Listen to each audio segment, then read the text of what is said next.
अब हम देखने वाले हैं कि solubility of gas and liquid means gas को जब लिक्विड के अंदर डिजोल्व किया जाए तो उसको कौन कौन से फैक्टर अफेक्ट करते हैं।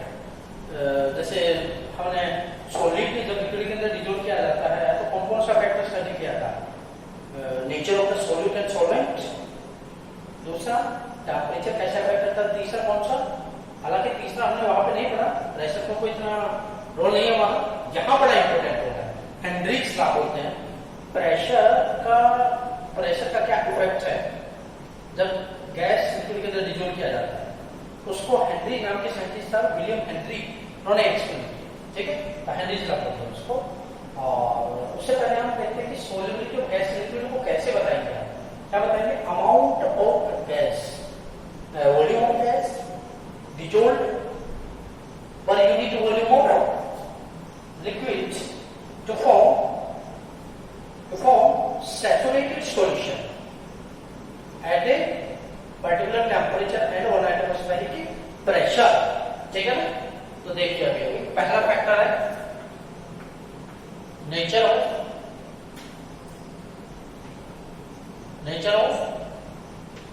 solute with gas and solvent का मतलब यहाँ पे क्या होगा, पूरा लिक्विड होगा। सॉल्वेंट का मतलब क्या होगा, यहाँ पे लिक्विड होगा। कौन कौन से फैक्टर कैसे अफेक्ट करता है, ये वाला है, पहले ये देखेंगे।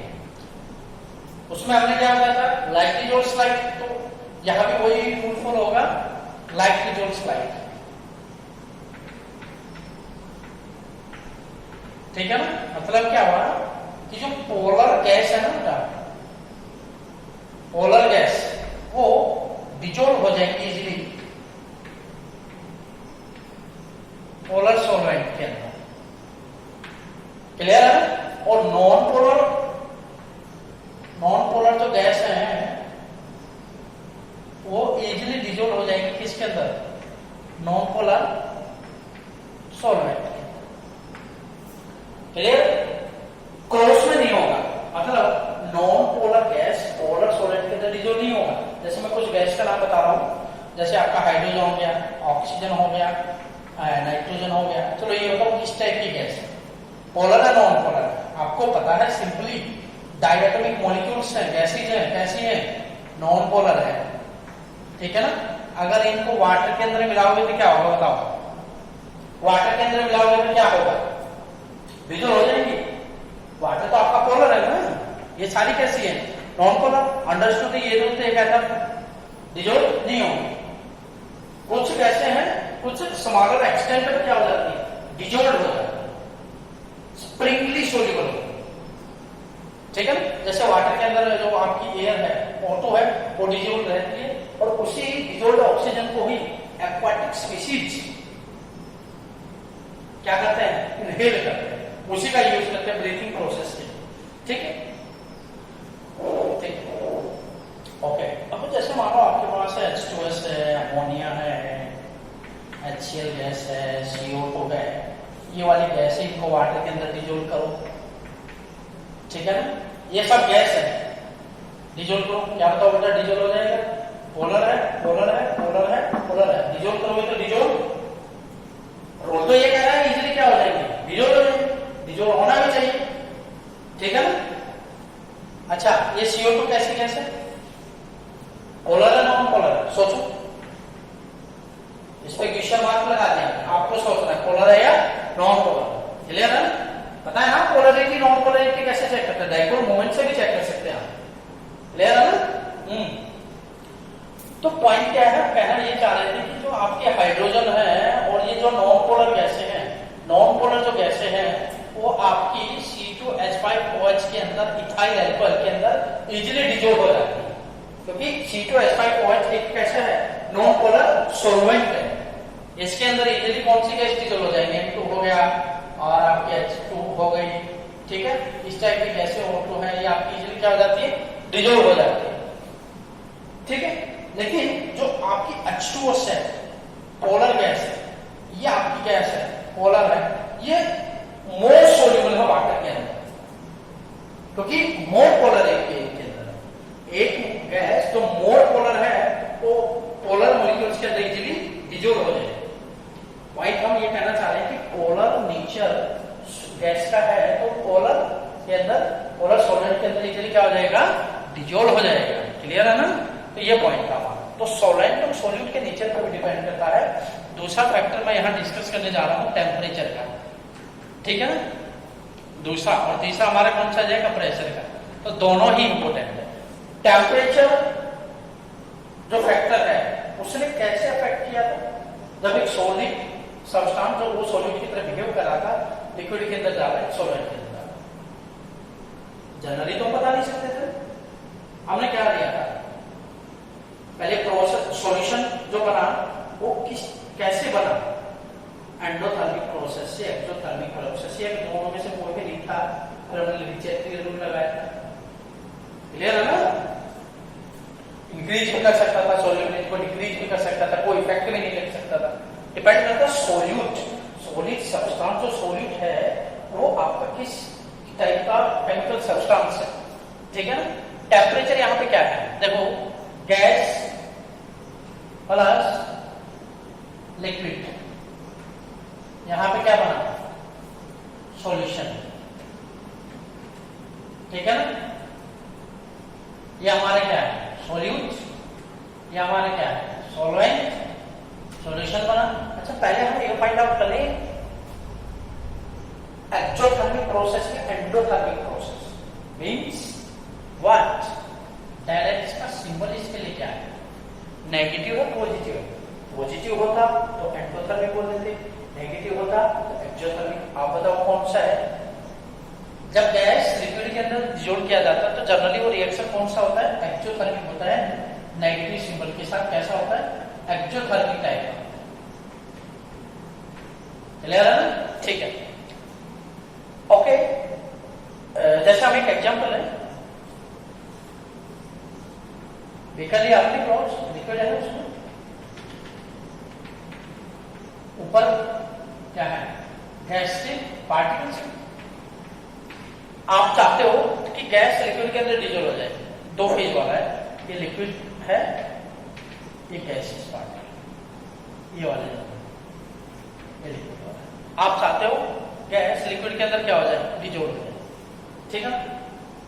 मान लो हमने क्या किया, हीट प्रोवाइड किया, टेम्परेचर बढ़ाया, ठीक है ना? तो क्या होगा, अच्छा टेम्परेचर बढ़ाने से क्या होगा, टेम्परेचर बढ़ाने से पार्टिकल्स के पास क्या होगा, काइनेटिक एनर्जी क्या होगी, ज्यादा मूवमेंट करने लग जाते हैं। मतलब गैस के पार्टिकल्स की एनर्जी पहले ही ज्यादा होती, पहले ही ज्यादा है, टेम्परेचर हमने और बढ़ा दिया, तो क्या ये इसके अंदर मिलना चाहेंगे, डिसॉल्व होना चाहेंगे? नहीं, वाह, कभी भी नहीं, ठीक है ना? काइनेटिक एनर्जी उनको और बढ़ जाएगा, मूवमेंट और बढ़ जाएगा, रैंडमनेस और बढ़ जाएगा। मतलब उनका क्या हो जाएगा, एंट्रोपी क्या हो जाएगी उनकी, और रैंडमनेस ही तो एंट्रोपी कहलाती है ना। हीट देते हैं, हीट देंगे इसको तो इसका एंट्रोपी बढ़ जाएगा। क्लियर है ना? डेलस का सिंबल कैसा हो जाएगा, पॉजिटिव, ठीक है? अब क्या है कि आप चाहते हैं कि गैस इसके अंदर डिसॉल्व हो जाए, मींस गैस जब लिक्विड के अंदर डिसॉल्व हो रहा है तो सॉल्यूशन बना रहा है। तो कैसा प्रोसेस है, फॉरवर्ड कैसा है, एक्चुअल, बैकवर्ड कैसा है, एंड। क्लियर है ना? तो पहले आप ये बताओ कि टेम्परेचर अगर आपने बढ़ाया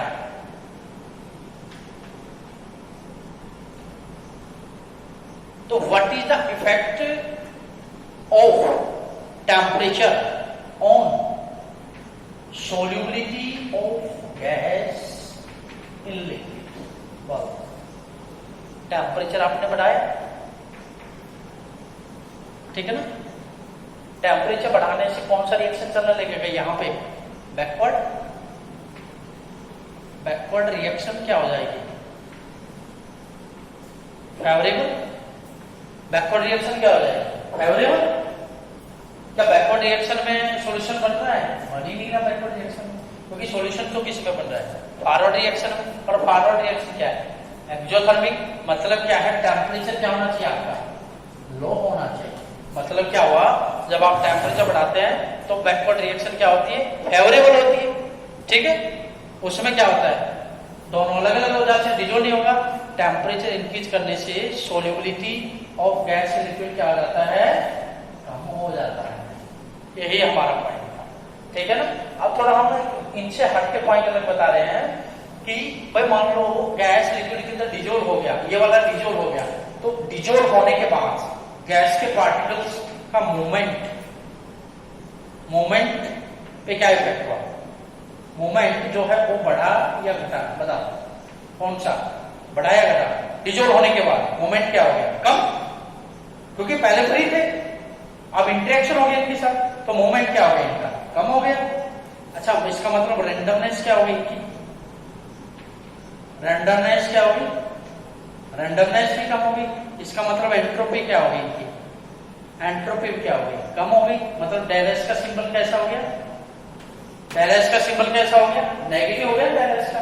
देखो इस रिएक्शन के लिए डेल एच का सिंबल कैसा है, नेगेटिव, और डेल एच का कैसा है, डेल एच का कैसा है, नेगेटिव, ठीक है ना। एक आपको याद हो, अगर मान लो हम चाहते हैं कि गैस से लिक्विड के अंदर मिले और एक स्पॉन्टेनियस रिएक्शन की तरह बने, तो उसके लिए हम चेक करें स्पॉन्टेनियस रिएक्शन के लिए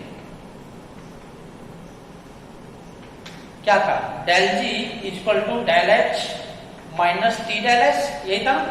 डेल एच कहना है यहाँ पे नेगेटिव, माइनस टी, ये भी कैसा है, नेगेटिव। देखो नेगेटिव, पॉजिटिव और ये टेम्परेचर, ठीक है। तो हुआ क्या, क्या हुआ, अगर मान लो आप टेम्परेचर बढ़ा रहे हैं, अगर आप क्या हो रहे हैं टेम्परेचर बढ़ा रहे हैं, तो पॉजिटिव क्वांटिटी क्या हो जाएगी, बढ़ेगी। टेम्परेचर बढ़ाने से क्या होगा, पॉजिटिव क्वांटिटी क्या हो जाती है, ये वाली क्वांटिटी क्या हो जाएगी ओवरऑल, ये वाली क्वांटिटी ओवरऑल क्या हो जाएगी, बढ़ जाएगी। और उस केस में डेल एच जी की वैल्यू कैसे आ जाएगी, पॉजिटिव, डेल जी की वैल्यू कैसे आ जाएगी, पॉजिटिव। तो रिएक्शन कैसा हो जाएगा, नॉन स्पॉन्टेनियस, कैसा हो जाएगा, नॉन स्पॉन्टेनियस हो जाएगा, ठीक है। लेकिन आप चाहते हैं कि स्पॉन्टेनियस बना रहे, क्या बना रहे, स्पॉन्टेनियस, तो पक्का है ना कि ये वाला वैल्यू क्या रहना चाहिए, ज्यादा। मतलब डेल एच का वैल्यू टी डेल एच से क्या रहे, ज्यादा, डेल एच का वैल्यू टी डेल एच से क्या रहे, ज्यादा। इसका मतलब है इसके लिए टेम्परेचर का क्या रहना जरूरी है, लो, टेम्परेचर का क्या रहना जरूरी है, लो। उस कंडीशन में अगर टेम्परेचर कम है और एनर्जी ज्यादा रिलीज हुई है, मीन्स ये वैल्यू अगर ज्यादा रहती है, तो ये वैल्यू इस वैल्यू से ज्यादा रहती है, तो डेल जी का सिंबल ओवरऑल कैसा आने वाला है, नेगेटिव। और उस कंडीशन में गैस का लिक्विड के अंदर डिजोल्व होना कैसा प्रोसेस बन जाएगा, स्पॉन्टेनियस प्रोसेस बन जाएगा। थर्मोडायनेमिकली कैसा बन जाएगा, नॉन स्पॉन्टेनियस बन जाएगा। अभी हम डिस्कस करेंगे हेनरीज लॉ। जब गैस